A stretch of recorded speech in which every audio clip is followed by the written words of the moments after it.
दोस्तों, अक्सर इस बात का प्रश्न पूछा जाता है कि आखिर संविधान और संविधानवाद में क्या फर्क होता है।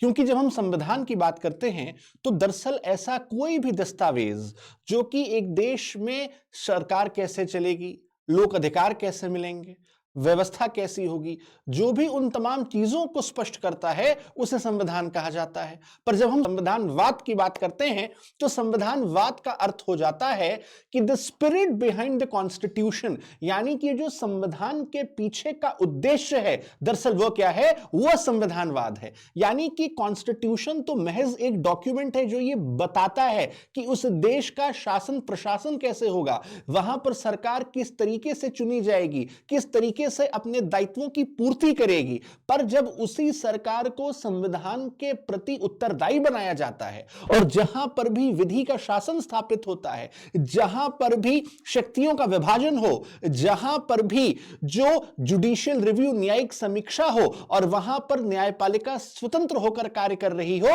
उसे क्या कहा जाएगा, उसे संविधानवाद कहा जाएगा। इसलिए कहते हैं that constitution is the fundamental law which defines and determines the content of administration, while on the other hand the constitutionalism is the spirit behind the constitution। तो दरअसल जो संविधानवाद है वो संविधान के पीछे का उद्देश्य है। तो ऐसे तमाम चीजों के लिए फॉलो करते रहें वैध आईसीएस लॉ।